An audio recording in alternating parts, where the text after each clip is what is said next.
Yep. Okay.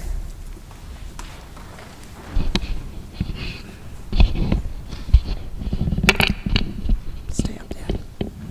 Good afternoon, and welcome to the First Baptist Church of Medford. I am Gina Pisarno, the director of the Choral Fellows and Scholars program here at FBC. We are glad that you could join us this afternoon. Today, the Choral Fellows of the church have an informative presentation on the basics of singing. The workshop will be presented in 4 sections: basic vocal anatomy, tone production, healthy singing, and lastly, putting it all together. After the last presentation, we can answer your questions. Those of you on Zoom may submit questions using the chat feature. I'd also like to take this time to thank our tech crew, headed by Steve Taylor. So with that, we can start with our first presenter, who is Monica.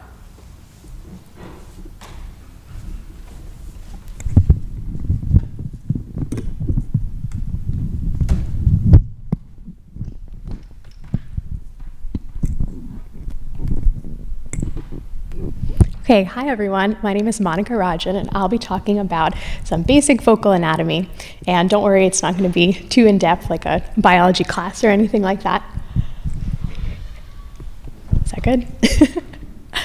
All right, we can go to the next slide, please. So what are some muscles that you think about when singing? Anyone? I see a lot of people pointing to the neck. Anyone else? Can you go to the next slide?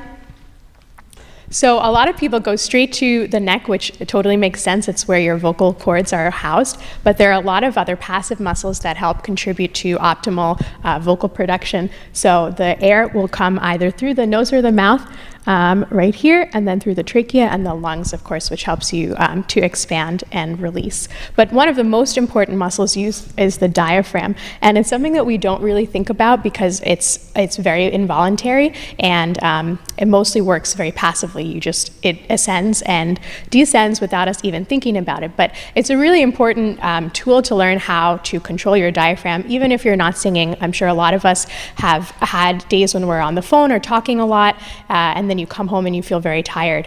And it's probably because you're using the diaphragm, or you're not using the diaphragm and you're supporting your voice in a different way. So that's why, and also if you've ever watched babies sleep or toddlers, you definitely see the rise and fall of their diaphragm, and that's how young children can cry and scream for hours and hours without any damage to their vocal cords. It's because they're using their diaphragm and their vocal technique properly, and somewhere along the lines we as adults forget how to use that, so it's important to be able to retrain that. Next slide. This is a short video that shows you how the diaphragm moves within your body. Consciously take a breath and think about the fact that there are 10 different muscle groups working together to make this happen. These muscle groups include the diaphragm and intercostal muscles. The main muscle used for breathing is the diaphragm.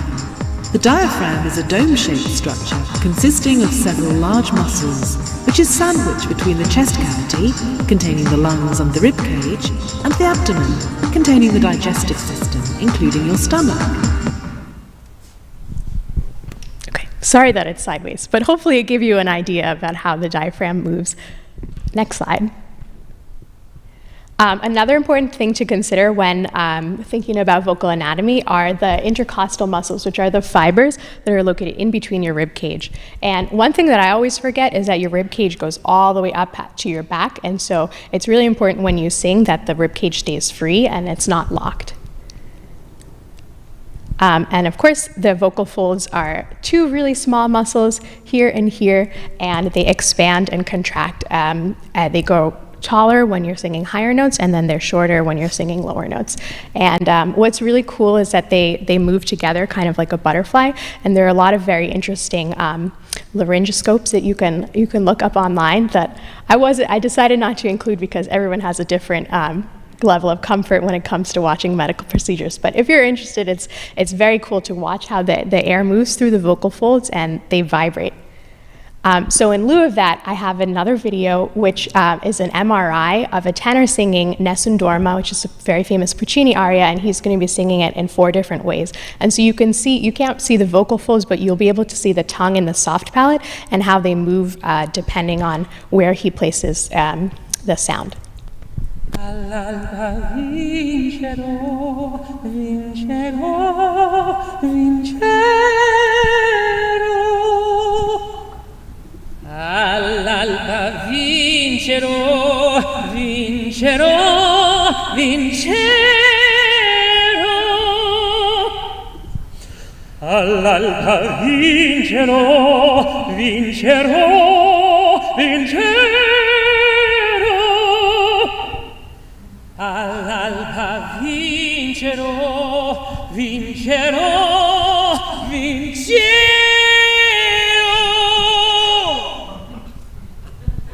What you're looking at here are comparative images of the same vowel being sung at the same moment in each vocal style. This is a frozen moment showing my vocal tract singing the E vowel on a high B flat. Now for those of you who are So hopefully that was helpful. Sorry again that it's sideways, but it shows how the tongue moves forward or backwards depending on the sound that he was trying to make, as well as his soft palate. So that's all I have for vocal anatomy, and I think it sets up our next topic, which will be Nicholas talking about tone production. Thanks, Monica. All right, guys, my name's Nicholas Ford. I'm one of the Choral Fellows here. I'm also a singer and a composer in the greater Boston area. So I'm going to talk to you today about vocal tone. All right, and so before we really dive in, I just want to make sure we all know what we're talking about when we're talking about tone. We can also interchange these words with words like sound color or timbre, and that's what we're talking about. We're not talking about pitch, we're not talking about rhythm or duration or amplitude. It's that part of the sound that helps us identify that's a trumpet making a C and that's an oboe making a C, or these are 2 different singers singing the same pitch at the same vowel. And the difference in those 2 sounds is what we can call the timbre or the tone. So can we go to the next slide, please? All right, so we got to dive into just a little bit of rudimentary physics. And so I will tell you that in every tone you hear, and I will differentiate, every sound in the world can either be called a tone or a noise. If there are organized partials, and we'll get to that, then it is a tone. If it is not organized, it is noise. And you can tell the difference. If you can perceive a pitch in any given sound, it's a tone. And the reason you can perceive that pitch is because in that sound wave are many, many, many sound waves above the lowest note that you hear. And when we're talking about timbre, what we're talking about is how your ear perceives the various present overtones or partials and how strong each one of those are compared to the other one. So we can talk about the structure of a sound in that way, the structure of tone, structure of timbre. All right, and this on the piano is the basic overtone series. These are not exact pitches because the overtone series, as like just a fact of nature, does not strictly adhere to our sense of pitch, our pitch systems. But this is a very general understanding of how that works. So can we go to the next slide? All right, so what you'll see here is what's called a spectrogram. So this is representing sound. If going up and down, we have amplitude, so how loud or soft something is, and going from the left to the right, we have frequency or pitch. This is my own voice, just singing an ah vowel, and you'll notice there are many, many spikes. And so just as proof that in a simple tone like ah, you might not notice it, but your brain notices it, to quote someone. There are higher pitches in that sound. And as a singer, what I want to do is manipulate those sounds, right? So can we go to the next slide, please? Traditionally, in the Belcanto style of singing, which is what we're talking about when we're talking about opera, there is an aesthetic principle known as Chiaroscuro, which literally is a combination of lightness and darkness. You can see that this aesthetic represented in this painting here, but there is a musical equivalent as well. So when we're talking about vocal tone production, particularly in Belcanto, as an opera, we want to balance what we would perceive as the darkness, the roundness, the warmth of a tone with what the Italians call the squillo, that really present forward ping to the sound. So if I wanted to make a rounder sound, I might open my mouth wider. I want my throat to be open. I want my soft palate to be raised so there's lots of space within my vocal tract. And the reason I want to do this is because the sound waves, those tiny sound waves, they need space to reverberate within my tract and to reinforce themselves. And in that way, I can actually make them louder than they would be otherwise, which is the reason you can hear an opera singer over a full orchestra. They're able to manipulate their overtones in such a way that the very highest ones are amplified and are therefore audible through the orchestra. So just as a little demonstration, let me show you what I'm talking about. As singers, we change the shape of our vocal tract in our throat and our mouth, and we can do it in such an extreme way that I can actually block out some of the lower overtones and heighten some of the higher ones. So let me just demonstrate that really quick. So,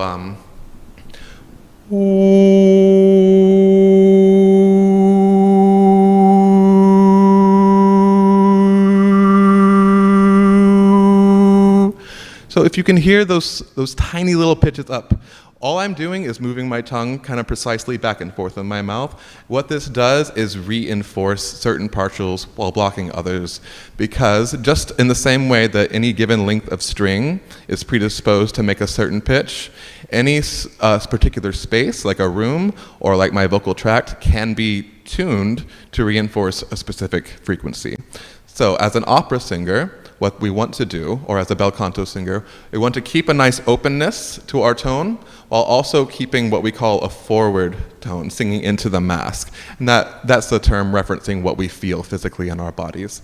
So if I were to just do part of it and just do the brightness, it would sound a little bit like this, just the brightness of my tone, not a lot of roundness, my throat's kind of closed.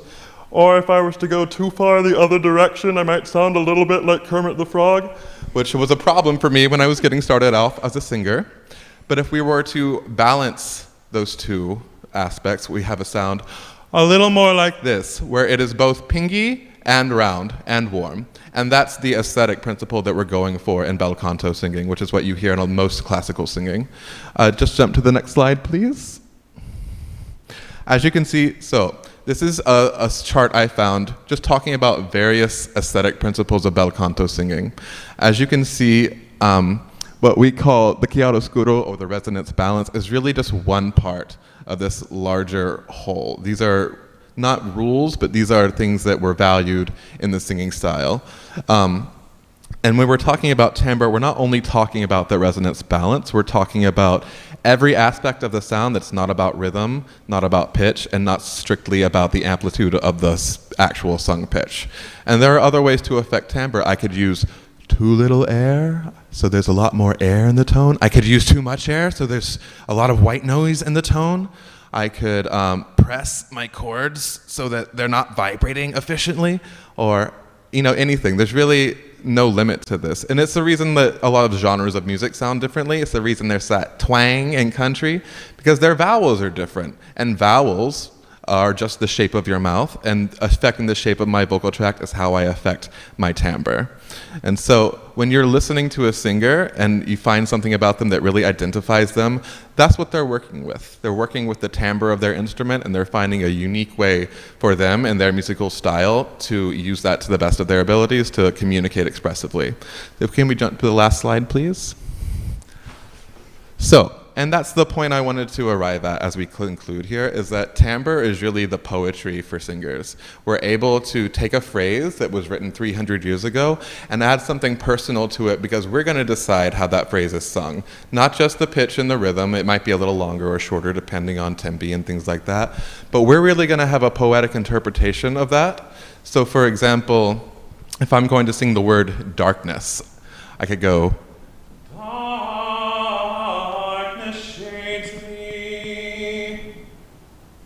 so if I think about that for a moment, I might think about what I'm trying to communicate. I really want to communicate that the character who's singing this is feeling the darkness, is feeling like they're oppressed in that shade. And so I might back off the ping a little bit and round it a little more. I want to make it warmer and what we call darker. So I might go. Darkness shades me. And that's what we do as singers. We decide what aspects of the sound we want to amplify or what we want to hold back, and we do that for expressive reasons. And so whenever you get a singer who's just really communicating to you, who you just feel at a fundamental level, what they're doing is producing this timbral effect effectively. The reason it hits us so hard is because timbre in the voice especially is really connected to our language centers in our brains. And so we have a sort of poetic understanding of differences in timbre, differences in tone. And that's why it's so rewarding for us to hear, especially live singing of this kind. All right, thank you everyone. And now I'm going to introduce Grant to come up and talk about healthy singing practices.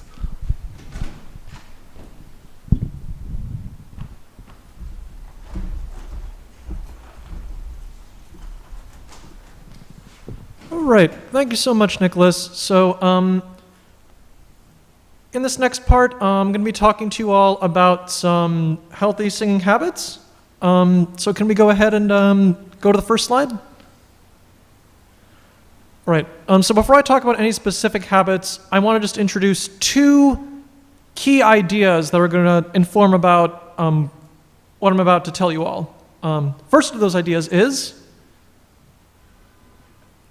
your body is your instrument as a singer. It's very important to consider. If you think of something like a pianist or a violinist or some other instrumentalist, their instrument is outside of them. For singers, our body is our instrument. And so if the body is doing well, the instrument will also do well. If the body is maybe not doing so well, the instrument will also not do quite well. And the sort of second thing I wanted to mention, although I think I've numbered it up here, also number one, because it is just as important, I think, this idea that singing is muscle memory. Now, what do I mean by that? What I mean is, singing as a process that requires a lot of physical coordination is really comparable to other intense physical activities like playing a sport or gymnastics or, things that other athletes do that require a lot of coordination. As we just heard from Nicholas, there are a lot of different processes that affect, just tone and timbre, and a lot of what really good singing is making everything line up so that all those processes, produce the best sound. So these two things are really going to inform a lot of the more specific habits that I'm going to mention in just a moment. Next slide, please. So first sort of habit group, there's actually two main ones that I want to mention here. There are several that I could talk about, but the two main habit groups that I want to highlight are good practice habits and keeping the body healthy so the voice is healthy. Next slide, please. So first habit group that I'm going to talk about, practice, practice, practice. And this really should come as no surprise. What's that phrase that we're all taught as children? Practice makes... Perfect. Right. I would actually argue a more correct version of that is practice makes permanent. But again, that's just something that I've picked up in my days. So first part of healthy practicing, so next bullet point here. This idea of practicing consistently. Much like any other hobby or skill or talent that you require, whether it is a sport or an activity like singing, the best way to practice is to practice regularly. Every day if you can, getting in a routine. But not for an excessive amount of time necessarily. Again, the body being our instrument, the body has limits, and therefore the instrument has limits. Again, I've anecdotally heard a lot of stories from instrumentalist friends of mine, pulling all-nighters or having these crazy long sessions, and some singers can also do that, but not everyone. And it's really good just to keep that in mind as you are practicing, that you don't want to overdo it necessarily. Next slide, please. So an integral part of a good practice routine is the vocal warm-up. And again, comparing this to other physical activities, physical processes, for example, a runner at a track meet might do some physical stretches before they get going. Someone going to the gym might do some quick stretches, some quick warm-ups before they get into the real meat and potatoes of their routine. And it's really important that as part of a good practice routine, you really build in this warm-up. And it doesn't need to be intense, just kind of going through the different range of the voice, both like the physical range, low to high, as well as playing around with different timbres, different aspects of the voice, so having a good breath, having a good muscle engagement, and really should be a part of any good practicing regimen, is including the warm-up. Next slide, please. So I mentioned this, I talked about this a little bit already, but again, knowing your limits as a singer. Again, body as your instrument. The body is, relatively fragile, and as much as some singers try and do it all, there are physical limits to what you can do. If you are feeling tired, then stop. And something that, can also be a good part of a good practice regimen, not all practicing has to be actively singing. If you have a new piece of music you're working on, if you are maybe working on some physicality like stretching, I know a lot of singers who I know like to do yoga in order to kind of work on different physical processes relating to singing, helping to just loosen things up, which relates to my last point here, next slide,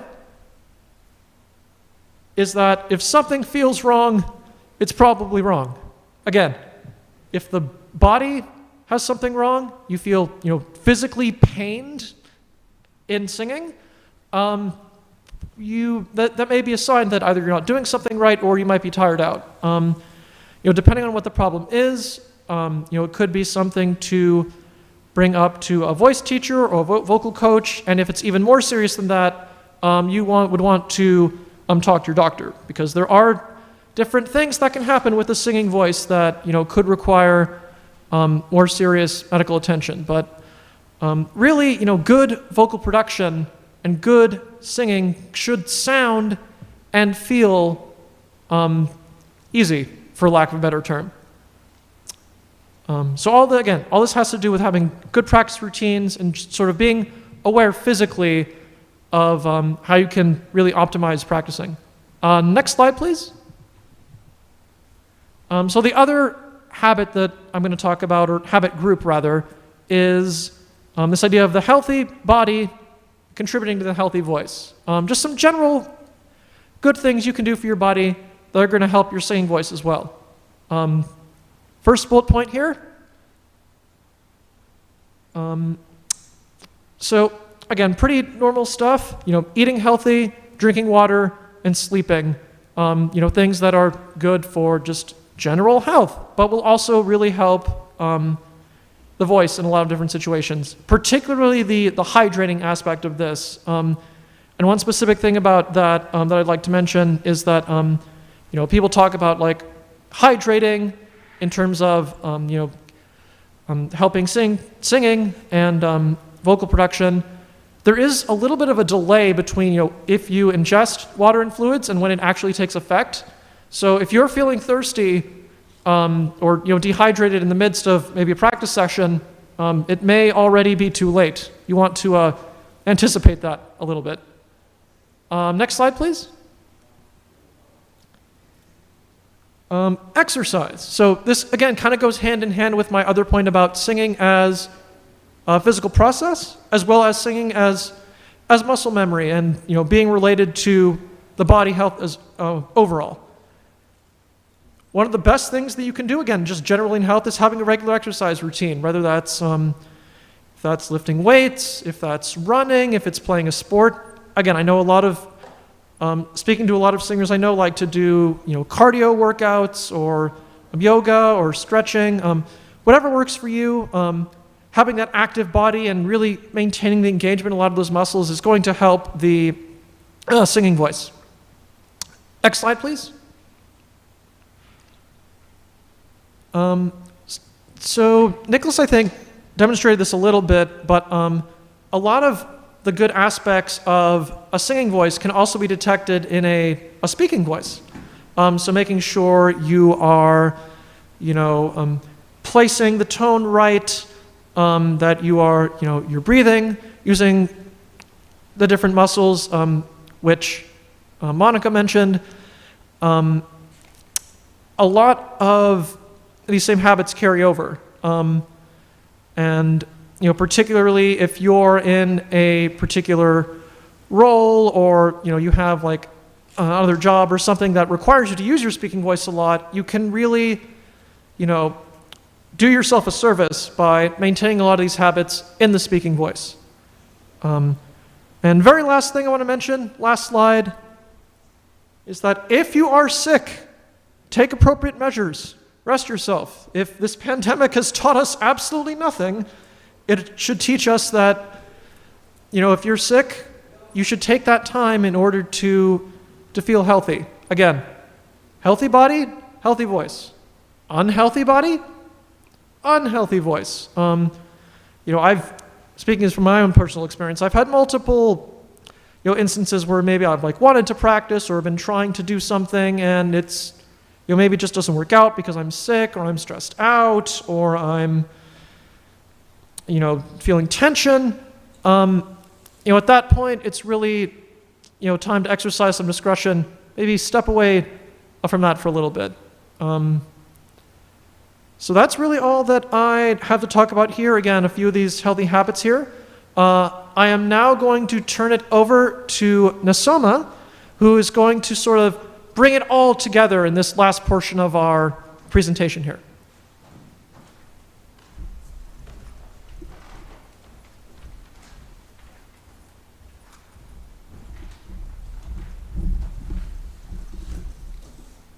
Thank you so much, Grant. And I hope you've all been enjoying the teaching so far. But before I go on, please, can you give my colleagues a round of applause? They've done a great job. Even I have been taking notes. Please, can you do that? Can you give them a round of applause? Thank you. We've talked about resonance, the tone, and Monica has told us about the muscles that aid in vocal production, and Grant just told us about how to take care of the voice, how to care for the voice. So let's just a little diversion.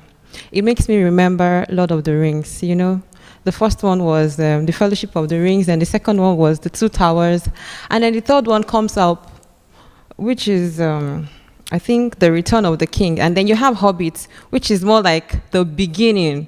So it's as if you have the end from the beginning. So let's go back to the beginning. Now let's talk about, we've been saying, the voice is an instrument. Do you see this instrument? No, you can't touch it, but you can see other ones like the piano, the trumpet, and any other instrument you can think about. So why is the voice an instrument?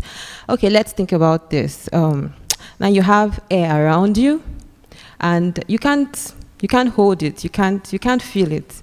But there's one thing you can do with air. You can contain air.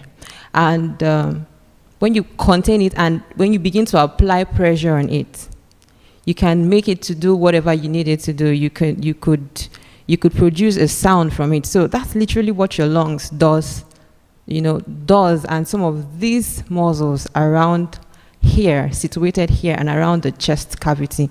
So your lungs actually contain this air and they compress the air. And so with the aid of the vibration of the vocal folds or vocal cords and your other muscles, which I don't want to, let's not get into that, but just your vocal cords, which is a very familiar muscle. It gives you the sound that you need. It's because of the pressure, it produces the sound, and with the aid of your soft palate and your hard palate and all of that, you're able to hear. You're able to communicate. There's something audible. The sound becomes audible, and a lot of things control it. So that's what makes it an instrument. And all right, the next slide, please. And I'm sure that I'm trying to be as simple as possible for those who are probably just beginners. And you've also probably heard people, ladies, why does this person sing high? Why does this person sing low? And how do you go about that? Now, first of all, the voice, there are different voice types. So it now goes to different voice types. For the males, you have the males who can sing very high, and then those who can sing actually low. And then you have the female, which is the soprano, the highest singing voice. And you have the alto, which is the lowest female singing voice. And then you have the tenor, which is the highest male singing voice, and the bass, which is the lowest male singing voice. So I call this voice audition because sometimes you'd hear some people say that, why can't I sing high? Or why does this person sound this way? Or why does that person sound that way? It is because everybody has unique voice ranges. Not everybody can sing high, and not everybody can sing low. So voice audition helps you determine the parts you belong to. If you sing high, or if you're able to sing high, or if you're able to sing low. And all those voice types are beautiful, but it's just important that you understand where your range lies and follow through with it. And there are some voices that I call in-between voices. They're in between the high voice, the highest sounding voices, and the lowest sounding voices. Now, for the females, you have the mezzo-soprano, the mezzo-soprano voice. The mezzo-soprano's range fall within the soprano and the alto. They can go as high as the soprano, and they can also sing as low as an alto. And you have the baritone, which is the male singing voice. Yes. And their ranges fall within the tenor range and the bass range. They can sing as high as the tenor, and they can sing as low as the bass. So that's why they're called the baritone. And then you have the treble. A lot of times I've come in contact with people who sometimes mistake treble voices for soprano voices. You would see somebody calling a soprano a treble. Now, a treble is a boy who sings very high. So before his voice breaks, that is, before he gets to puberty, where his voice either settles to his natural voice, singing voice, that's a treble. A boy who can sing very high before puberty, before the voice breaks. That's a treble singer. And if you look at the left, you'd see the various voice ranges for the sopranos. You have that from the middle C to the top C. The mezzo-soprano is just a tone down from A down to up to a G, and then the alto and the other voices like that. Next slide, please. Thank you. In singing, there are certain things that are very important if you want to sing properly. One of them is posture, and the other is breathing or breath control. I want you to imagine your voice like a pipe. It's connected straight down here, just like a straight line. And if you have your pipe and you're supposed to, if you want water to flow out of your pipe freely, there shouldn't be any hindrance or it should not be bent or constricted in any way. So if that pipe is not properly positioned, the air or water would not flow out freely from that pipe. So your body is like that. Your airway is like that. It's like a pipe. So if you do not have the correct posture, that's where people find it difficult to, sometimes when a person is singing high, or at some point, or even not even singing high, but because they're not properly positioned. Let's say if I'm bent this way, imagine that pipe. The pipe is bent, but if I stood properly, that it allows the air flow through freely. So if there's the posture is wrong, it's going to affect the way the air movement, and then there'll be difficulty in singing or in producing the right sound. Now, for the sitting, if you want to sit and sing, what's the correct sitting posture? There are two. Look at the first posture there, and then the second one. The first one is wrong because she's not sitting. Now, the tip of the backbone must touch the base of the chair, like the other picture you're seeing. And the shoulders relaxed, the feet slightly spread apart on the floor. And if you look at the angle, it's almost like a square or rectangle with the floor. It's just straight. It's not tilted like the first one. The next slide, please. Standing. You have the correct posture for singing is you have to stand right with your chest slightly raised and shoulders in a relaxed position. Look at the forward view and then the side view. That's the way it should be. Your hands by your side, and if you want to know if it's the correct way, I always advise or ask that you look at your thumb and see it's like an angle 90 degree to your body if you measured it. If it's not that angle, then you have to adjust it properly. Your thumbs don't exactly have to stick out, but just try to adjust your posture. That can help. Yes, and if you observe the lady's feet, one foot is slightly in front of the other. That's to help balance. If both feet are closed, if you're standing at attention or at ease, and you have to be able to, the balance is not exactly set. But if one foot is in front of the other, you're able to move forward and backward. But if both feet are at the same position, it will be difficult for you to move forward or backward. You have to stand in a place. But if one foot is slightly in front of the other, you're able to move forward and backward, and you're able to maintain balance. Remember, and also your hips, every aspect of your body must be fully relaxed. There must be no tension. Next slide, please. No, breathing. Thank you. Now, the second very important aspect to look at for good singing is breathing or breath control. To inhale, and as Monica said, if you observed babies, the way they expand and relax, that's actually the correct posture, the correct way to breathe. When they breathe in, there's this expansion, and when the chest area, the sides expand, and then when you exhale, it's supposed to relax. That's the correct way. Way of breathing. And there is an exercise that could help to do that. I want you to also note something, that when you're talking or when you're breathing in and out normally, you breathe in very fast and you exhale very quickly. That's quite different for a singer. For a singer, you need to learn to breathe in very quickly and exhale slowly while you're singing. So it has to hold throughout the length of that phrase. And how do you do it? Normally, because you breathe in quickly and you exhale quickly, it's difficult to do that. So you have to train your muscles to be able to hold the air, while you talk or while you sing. And there's an exercise that I have here that you can practice on your own anytime.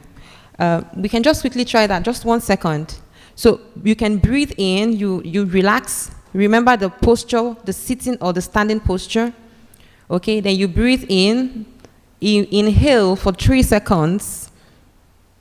You hold the air for 3 seconds, and then you exhale for double the amount of time. If you want to start with 2 seconds, you breathe in for 2 seconds, you exhale for 2 seconds, you hold the air for 2 seconds, and then you exhale for 4 seconds. So you increase the number of the duration gradually as it becomes more comfortable for you. That exercise really helps. If you've been having challenges with proper breathing while singing, if you try that exercise for 1 week, you're going to notice a difference. The next slide, please. Thank you. Care for the voice. Grant has really spoken a great deal on how to care for your voice. It's very important. So in addition to what he said, I would like to say that you need to observe what works for you. Everybody's body works differently. There are some people that cannot take certain kind of foods, that cannot afford to eat certain kind of food. It affects them.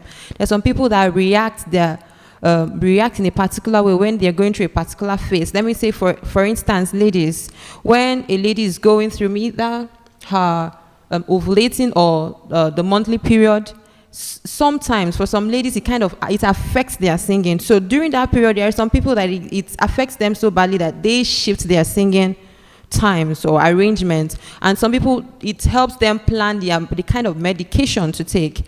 And there are some people that I've heard of someone who he's a bass. Before he goes to sing, he can take very cold water, even an alcoholic drink, and he goes on stage and sings beautifully. But some other persons cannot try that.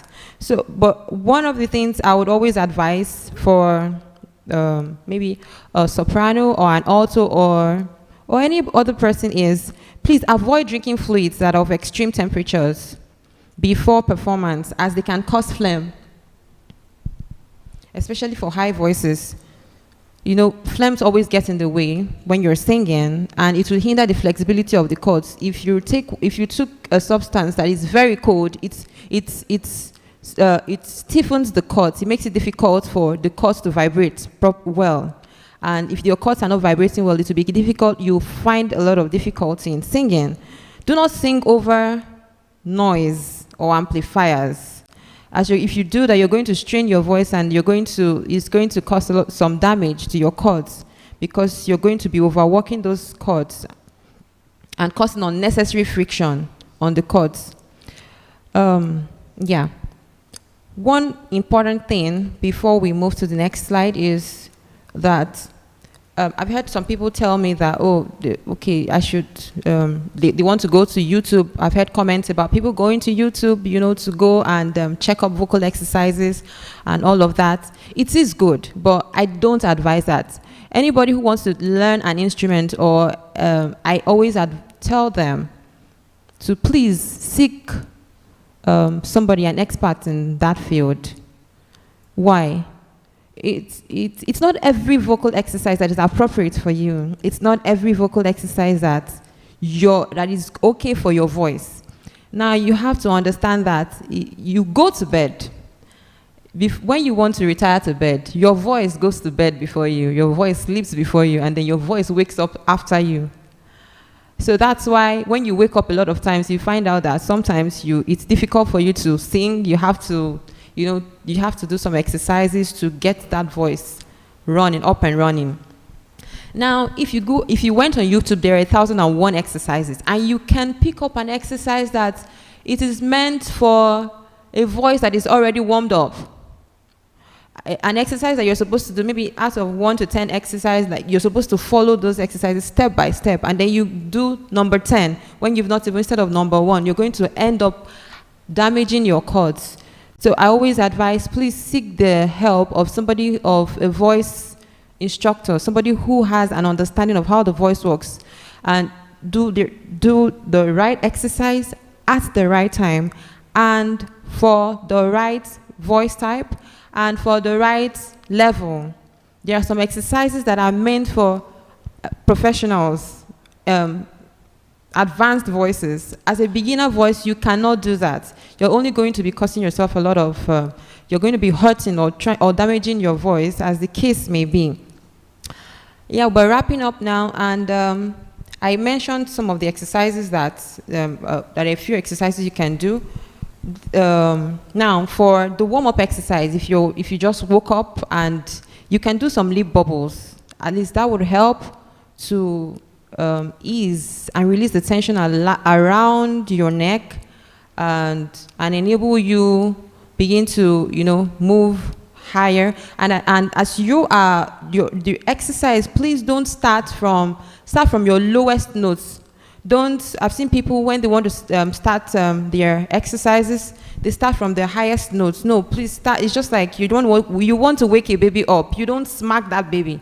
You pat the baby gently. Your voice is like that. Your voice is like a child. You pat the baby, you shake the baby, and then the baby gradually opens his or her eyes. That's the way the voice is. So start from your lowest notes, and you start with a lip bubble or lip roll or rasp bubbles like.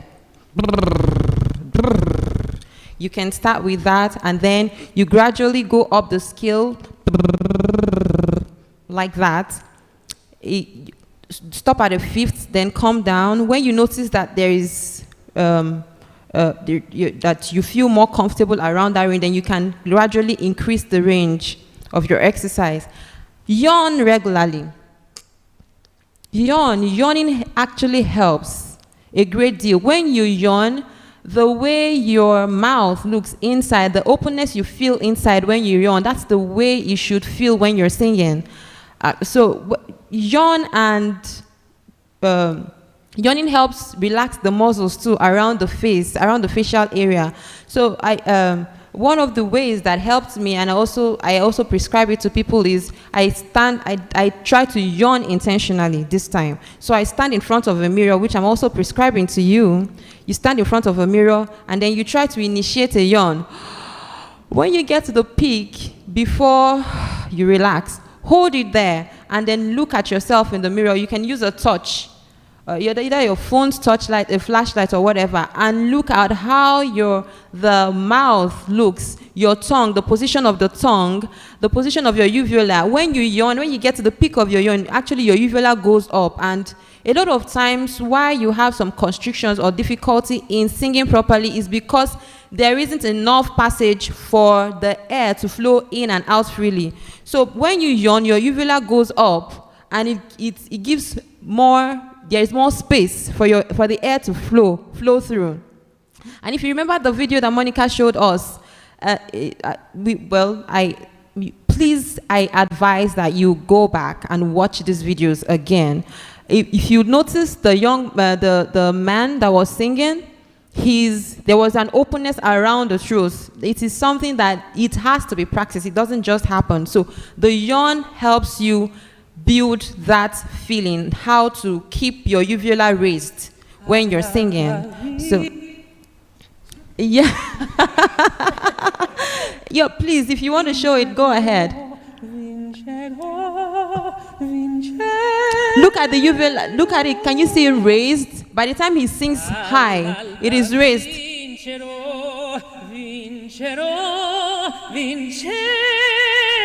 Can you see that openness? Yes. So it has to be always raised. Yeah, thank you. It has to be always raised in order for the air to flow in and out freely if there is an obstruction there. So yawning helps you build it. So by the time you get to the peak of your yawn, hold it and then relax. Yawn again, hold it for 2 seconds or 3 seconds, exhale, relax. So if you continue like that, you find out that, and then when you want to sing, try to imagine that.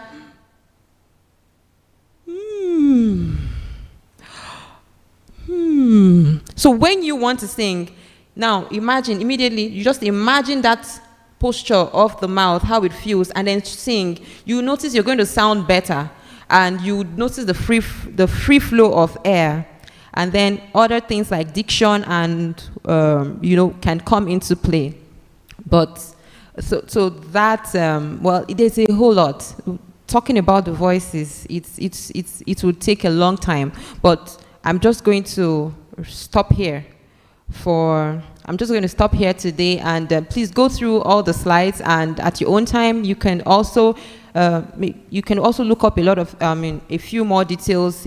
And please feel free to reach out to either of the Choral Fellows, any of us, if you have more any question after the question and answer section or segment of this workshop.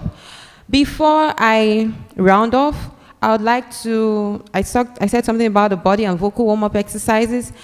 Can we just spare like 1 or 2 minutes while I show us some body exercises that we can do? Remember, your body is your instrument. If your body is not well placed, if your muscles are not relaxed, it will be difficult too for you to produce the right sound you want. Besides the vocal warm-up exercise, you need to have your body stretched, your muscles relaxed.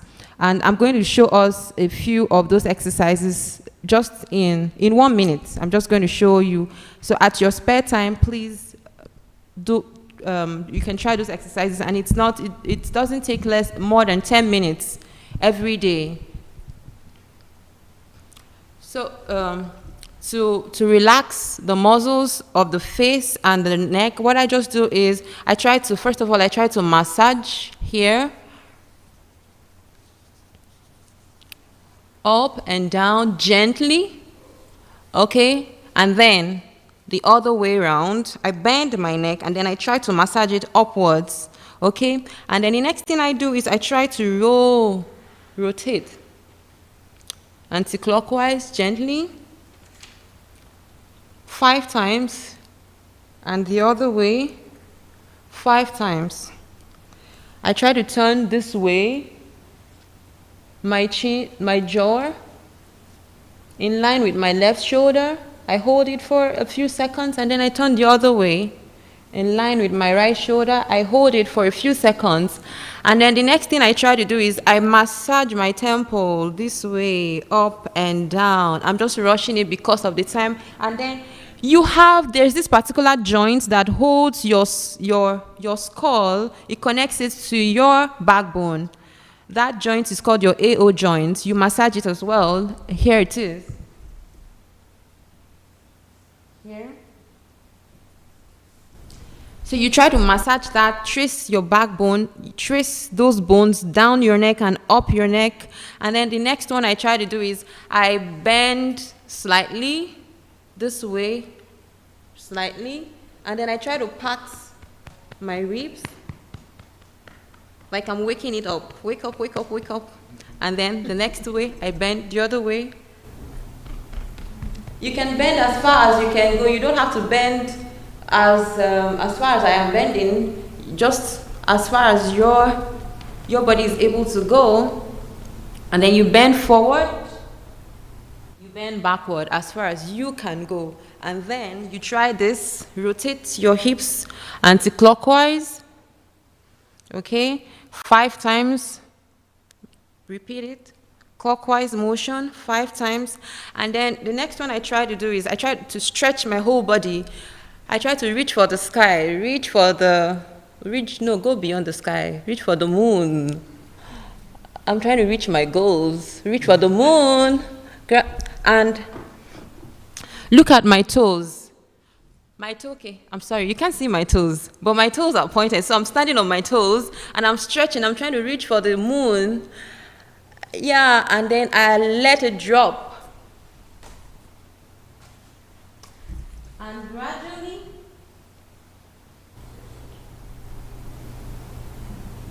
I come up gradually, counting down from 10. And while you're doing that, I need you to observe what happens to your backbone. Feel those bones. You're bent this way. Feel the bones, your backbones, stacking over each other as you're coming up. Slowly, starting from the countdown of 10 to 1, and then at the count of 1, your head comes up. Like that, you can sit down and do other stretches. But by the time you're done, in 10 minutes, daily, just this 10-minute stretch, you'll feel really ready to do some not singing, but some vocal warm-up exercises, as it prepares every other part of your body to accommodate your singing. Yeah, thank you so much for listening to us. And at this point, we will be taking the question and answers. If you have any question, please send them in. And if you have any question here, we are available to give answers to any question that you may have. Thank you.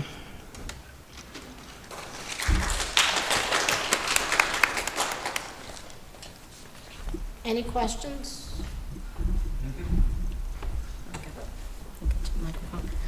The one thing I want to add to what Ms. Soma was saying about your health and what Grant was saying, for us women especially, hormones play a big part in the way that your voice works and your body feels. And so, that's something else to be conscious of. And especially for those of us that are of a certain age, things change. So the way that you sang when you were in your 20s is not necessarily going to be the way that you're singing when you're a little bit older. So things to think about are changes in your muscle mass as you age as well. Anybody have any questions? Oh, okay. Are we done? Okay. All right. Now, the fellows have a demonstration for you of how good singing should sound, what it should sound like.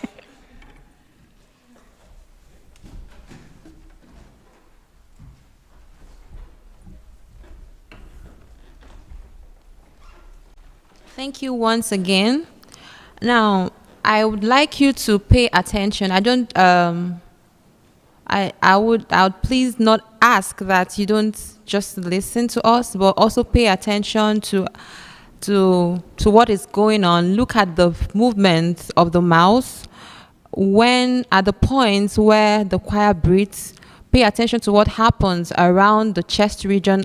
Some of these things we pointed out, and around the stomach region, how it expands and how it also contracts. And look at the facial structure, how the mouth is shaped when they're singing to obtain particular sounds. Thank you.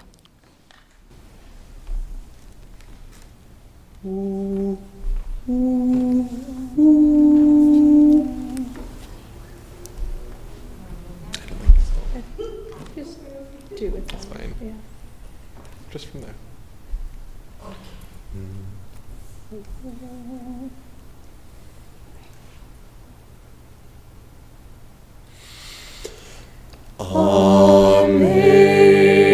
Amazing grace, how sweet the sound that saved a wretch like me.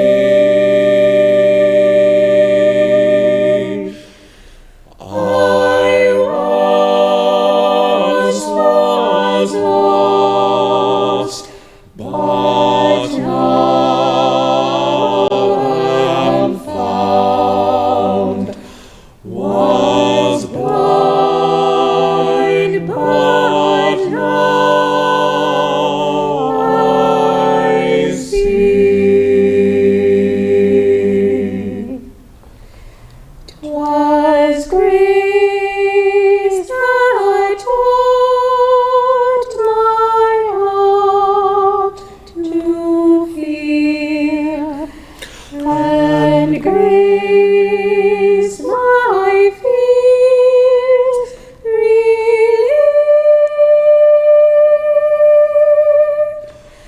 How precious did that grace appear, the hour I first believed. The Lord has promised good to me. His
Thank you. Thank you. Thank you so much. Thank you, and thank you, Gina, for helping organize this and get everything together. Thank you, everyone. Thank you.